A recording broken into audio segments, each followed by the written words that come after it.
I have spent 5 years and thousands of hours studying to achieve a 97% average, and I learned 5 academic shortcuts or secrets that made life so much easier for me along the way. And when I say that, it just means I don't live my life like this guy. They ask you how you are, you just have to say that you're fine when you're not really fine. So today I'm going to share all 5 secrets right now. Secret number 1, the main quest.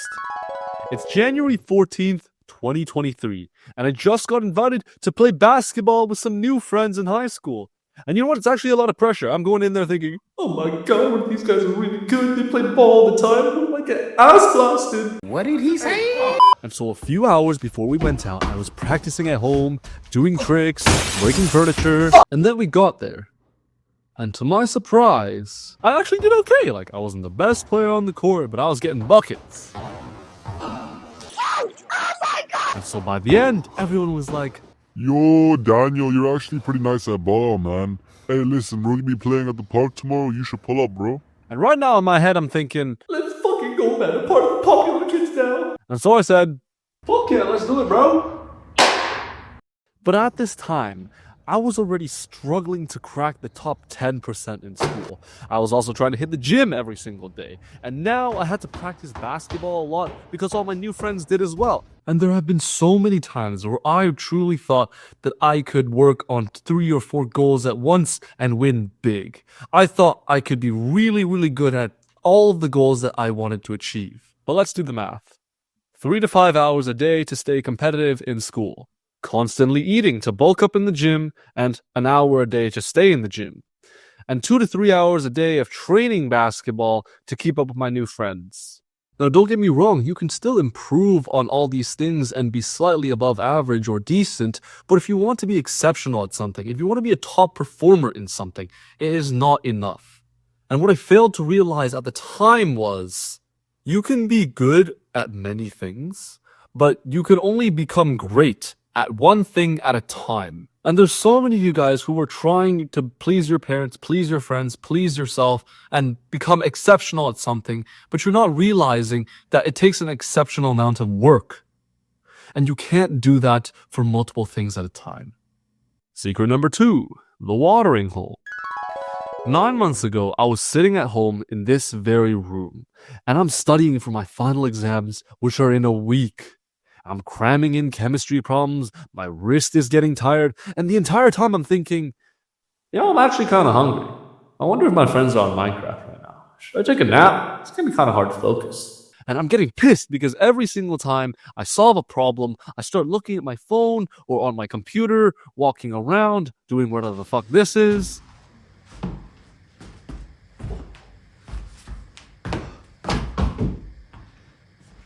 Yo, what am I doing? And it truly felt like every time I sat down ready to work, somehow there's always a distraction. And so at some point I said, screw it! And I went down to the basement to study instead. And at the time, there wasn't really a room in my basement dedicated to studying. And so I just sat on this small ass table hoping to get some work done. And you would think that being crammed up in this small little table would make it even harder to study. But guess what? I studied 3 straight hours sitting in that little girl's chair working on a 1x1 meter IKEA desk. And although I didn't realize it at the time, what I did was I gave myself a new environment that I could specifically study in.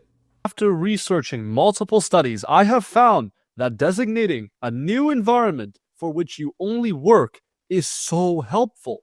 Because you train your brain to recognize your surroundings and associate it with studying hard, locking in, focusing, etc., etc.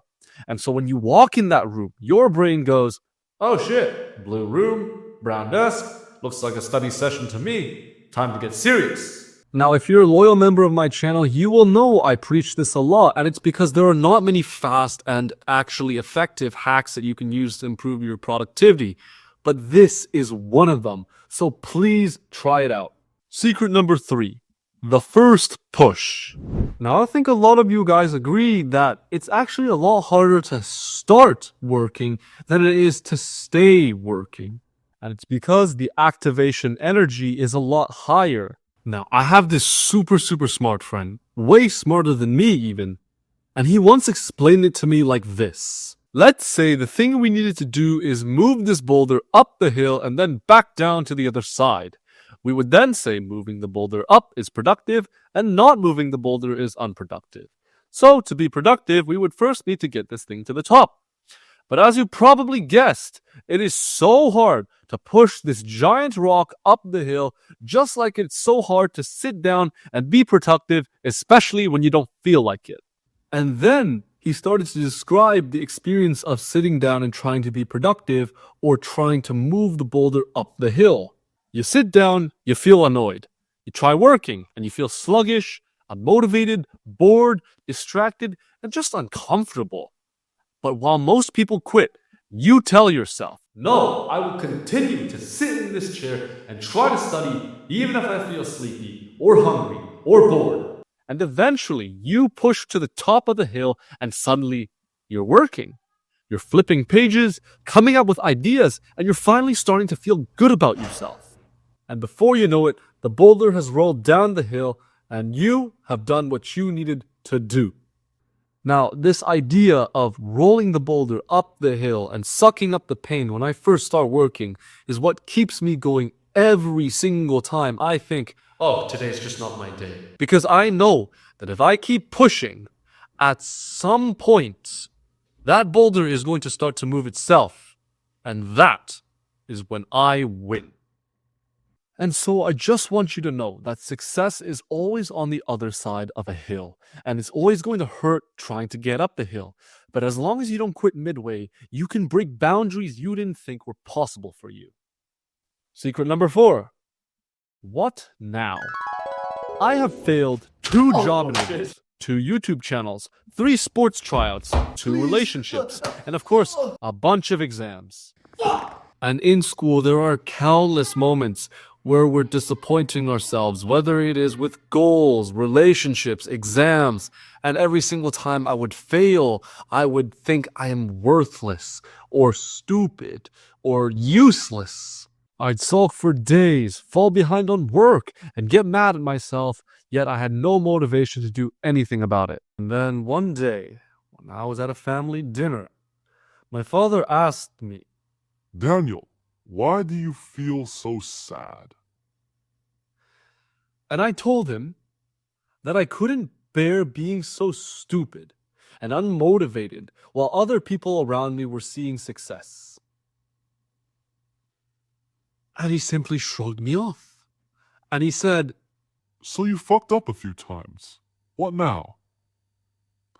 And those last 2 words changed my entire perception of how I dealt with failure. What now gave me hope that even someone as stupid or as lazy as I was could still change as long as I was alive. It disregarded all the mistakes, all the could have beens, all the excuses that I made for myself, and just demanded one thing from me. What do I do now?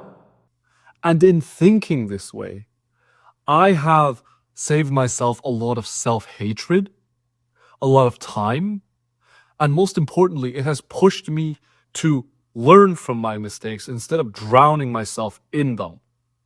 And let's be real, we're never going to stop disappointing ourselves. But I hope that this mental frame gives you some hope and helps you get out of that hole that we tend to dig ourselves in whenever we mess up. Secret number 5. Valley of Despair. July 3rd, 2024. This YouTube channel was born. I was in my basement plotting this big plan to build a community that helps frustrated and directionless students find meaning and motivation. And so the week before, I bought a tripod, set up my studio, even got a brand new microphone to be as professional as possible. Then, on launch day, I woke up at 6 a.m., went straight downstairs, scripted, filmed, and posted my first video all in 4 hours. That night, lying in bed, I thought to myself, wow, I've never been this motivated for any project before. Next morning, first thing I do, grab my phone, check the analytics. 4 views! Okay, I mean, not bad. First time for everything, right? The next one will be even better. So I rush downstairs, script, film, edit, post. And the next morning, 43 views. Now I'm hooked. Day 3, another video. This time, 8 views? Wait, I thought I was getting better. Well, whatever. Maybe it's just bad luck. So I do it again. Next morning, 7 views. At this point, you get the idea. That week, I posted 7 videos. 1 video every single day.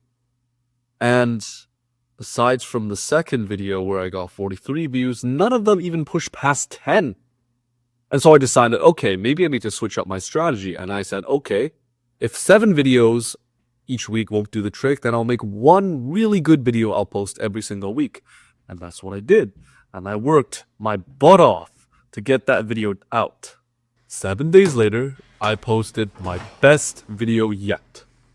This has gotta be the one. And guess what? The same amount of views as the others. Why? And so for months, I kept grinding, but same effort, same views, until I finally admitted, okay, maybe it's time to really become a good YouTuber. I learned how to make thumbnails. I learned how to edit. And then 12 hours of work later, I posted the video. No way this one doesn't get above 50 views, right?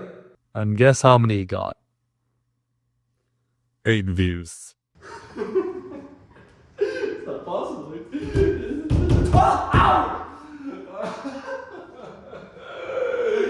But at that moment, I asked myself, well, okay, what now? And I realized the only thing I can do is keep improving or quit. And I certainly wasn't going to quit. So I kept going. And after 2 months of refining my videos, one day, 1 video randomly blew up. And then the next one went ballistic.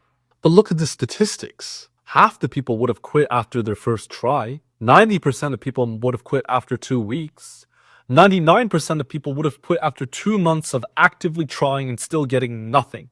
But somehow, I stuck around long enough to taste a little bit of success. And that is why I'm telling you this. Because it takes 100 times more effort and time and work than you think it does. But as long as you never quit, you'll get there. Now, how fast you get there, that's completely up to you. But so many of you set unrealistic expectations. You want to ace your exams when you think a week of studying before will do. You want a 95% average but can't study for more than an hour straight. So understand this. It will take 100 times more effort than you think it does to reach the goal. Hey, this is Daniel here. Thank you so much if you watched to the end of the video. You're definitely a real one for that. I tried to do a little bit of storytelling here, which is different from my usual videos. So if you like it, leave a comment. It'll tell me that I should make more. Otherwise, I might go back, and I'm always trying new things. And I really appreciate anyone who's following me along my journey. So I hope this has helped you, and leave a comment if it has.